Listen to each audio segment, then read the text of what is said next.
And yes, it is a wrap. Budapest 2023 has come and gone.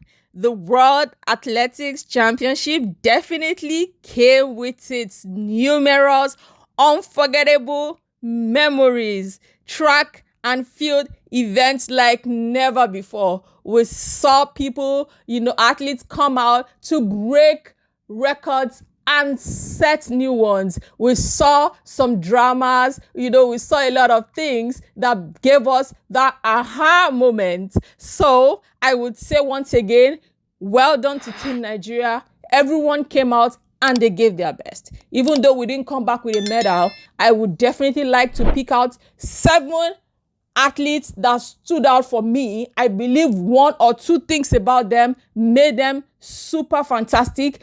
And not to take anything away from the other athletes, everyone gave their best. But for me personally, these 7 athletes stood out. And number 1 is Patience Okon-George. When we had our 4x400 meters relay, mixed relay race, Patience Okon-George seemed like that one person who dropped the balls. And definitely Nigerians were not happy about that. But when it was time for the women's 4x400 meters relay race, Patience Okon-George ran a blistering 50.01 seconds. For someone that has a personal best of 51.92 seconds, somehow she was able to run 50.01 split time. For me, that was over the roof. That was amazing. That was spectacular. Patience Okon-George is a veteran athlete. She's been to the World Athletics Championship over a couple of times and she's got the exposure. Don't forget that she has younger ones like Ella, like Ima Obong, like Okpeyemi Oke, who look up to her because she's got the experience and she has the wherewithal. So somehow, beyond just being, that senior team member, she showed them what it means to dig into the extraordinary and do what people believe is not possible. Running a 50.01 split time, she ran the fastest split time in lane 2. And that was to prove a point that Nigerians are expecting a medal. That was the race, our final race in the event. And that we have everything it takes to definitely make the medal table. So she wasn't just waiting for the younger ones. She showed what it means to be a leader on the field. I was super impressed watching her, blaze through the tracks, hand over to the third leg. And at that point in time, we were in a comfortable lead to make it easily, to the finals. But unfortunately, the third leg dropped the baton. And our final leg, Ima Obong, did her best, and we came 7th. Definitely that best was not good enough. But in that particular race, Patience Okon-George stood out for me, and I must commend her efforts. She showed what it means to be a true leader right on the track. Number 2, Favour Ofili is someone that's had an injury-plagued season, and she said at some point that her spirit was willing, but her body was not allowing her. For those that followed Favour's season has been plagued with injury, and it's been a roller coaster. Sometimes it affects you emotionally. Sometimes, your mind is just, playing a lot of games with you because it looks like you're getting better. Then you have to deal with the same injury. You have to work harder. You have to walk through the pain.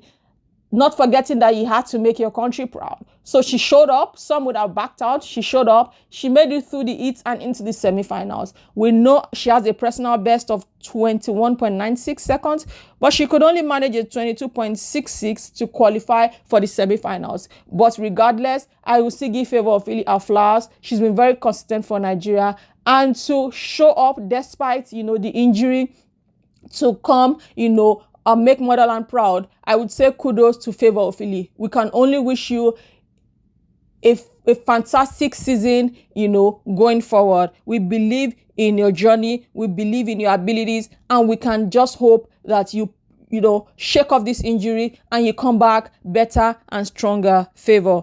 Another person I'd like to appreciate is Alaba Olukunle Akintola. Alaba is one guy that when you see him run, you can feel the ginger. Alaba has always showed up for Nigeria regardless. When they had to come for the national trials and they kept running, to get the 4x100 meter ticket, Alaba was with the team all the way. Alaba knows he plays a significant role. Alaba runs our top bend. That is what we popularly call the lane 3. Lane 3 is the most difficult lane in a relay race because you do not run in a straight line. You are running through a bend and you have to find a way to run it very well without crossing lane. Alaba knows how to storm that bend. He won't even storm it ordinarily. He knows how to bend the track. I call him the track bender. Alaba runs that race with so much precision and technicality that you think it's so easy. But if you look at how people run the top bend, you will understand that it is only, someone that knows their onion that will run that particular top bend and run it excellently well. Alaba has never failed to deliver on the third leg. He's always been outstanding for me. He's always showing up. He's always passionate about Nigeria. And I'll say kudos to Alaba Akintola, who also ran the 200 meters but couldn't go past the semi-finals. But Alaba gave his best. I followed this journey. Alaba has huge prospects and definitely finishing at Budapest with world number 23. I would say, young man, it would only get better. Don't be discouraged. We are encouraging you. We're always going to support your journey. Number 4 is Ese Brume. Ese Brume has been one person Nigeria has depended on for medals over the years, and she has been very consistent in delivering. Ese Brume, back to back, when we have international outings, she would come back to Nigeria with a medal. This time around, it wasn't to be. She narrowly missed out on the podium and came fourth. Esse's season hasn't been so good. It's been, a roller coaster too. But somehow, she keeps showing up. She kept promising Nigeria, and she did her best. She finished fourth, but we're celebrating her like a champion because Esse has never disappointed us. She's always showing up, and she's always, coming home with a medal. We're wishing Esse a fantastic season, even as she rests, to recover and launch into the deep again the next season. Another fantastic athlete is Ezekiel Nathaniel, who ran a personal best of 48.47, which happened to also be his season best, at the World Athletics Championship. He's a 400-meter hurdler, and Nathaniel qualified for the semi-finals. Running that race, for me, was putting Nigeria in a special spot to say, you have to look at us, even when it comes to 400-meter hurdles. He was someone that stood out, when he ran his race and qualified automatically for the semi-finals. He didn't make it through from the semi-finals, but we'll always be proud of Ezekiel Nathaniel. His prospects are really bright. He's been very consistent and he keeps improving on his time. So we would say kudos to you, Ezekiel Nathaniel. I'd also like to talk about Dubem Nwachukwu, who switched allegiance from the US to Nigeria. This is one young man I'm so proud of. Dubem already qualified by meeting his minimum qualifying standard at the NCAA. But he still traveled to Nigeria, was at the national trials, and he went everywhere with the 4x400 meter relay race guys when they were trying to qualify, and he ran every race with them until they gave up and said, they were not trying anymore and they were not going to qualify, for that race in Budapest. That was the only relay race where we did not participate. But Dubem stayed with the team. He was with them. And I love that spirit. That's a good team spirit. He already had his qualification, but he was with the team every inch of the way, until the very last race. And he showed up in Budapest, and for me, when we had the 4x400 meter relay race, the mixed race, Dubem was in lane 9, which was a disadvantage, but somehow he maintained that lead all through till he handed over, to the person who ran the second leg. I'm like, this is passion. You can see it written all over Dubem Nwachukwu, and we wish him all the best. Of course, the last but not the least, is our own star girl, Toby Amushon. We understand what Toby has been through this season, especially when she was at her peak,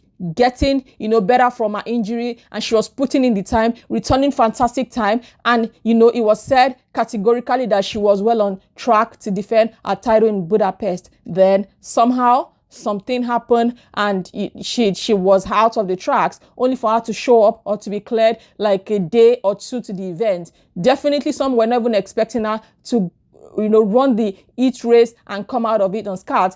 And she went into it, to show that Toby is mentally strong. She won her heat. She went over to semifinals and also won the semifinals. Some would have even backed out. Some would have even, ran and not qualified for the semifinals. But Toby was leading all the way until it was finals, where she came sixth. And I would say Toby put in her best. Toby came out like a warrior. She showed the world that she has what it takes. She showed the world that you can't put her down, even though some journalists were trying to ask questions that could be very distracting in the middle of a competition. Toby was able to prove that she's a true Niger girl. She has a Niger spirit, and that's the never say never Niger spirit. We commend Toby for a fantastic job. She's proven that she is definitely not a pushover, and we know she's going to be back with a bang.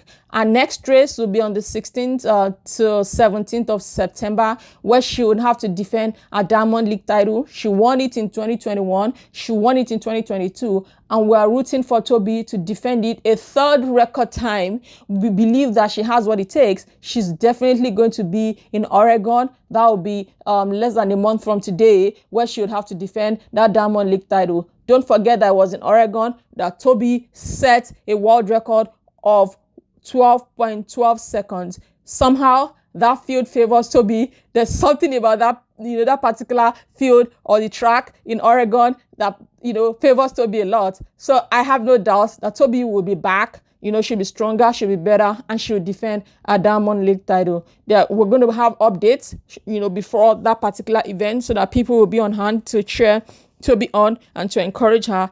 What we are hoping and praying is that she'll defend her title successfully, so that she can take a well-deserved rest, get better, just have fun and get herself ready for another season. So I would say thank you to everyone that's taking time out to listen today. I would also plead that if you're listening and you have not joined this channel, please take a few seconds to subscribe and to like, so that you get notifications, and together we can talk about sports. Thank you to everyone who has taken time out to listen. I do not take this for granted. Have a wonderful time out there, and thank you for being so supportive of Team Nigeria. You are very well appreciated. Now that we have a sports minister, we can only hope for the best. Bye, everyone.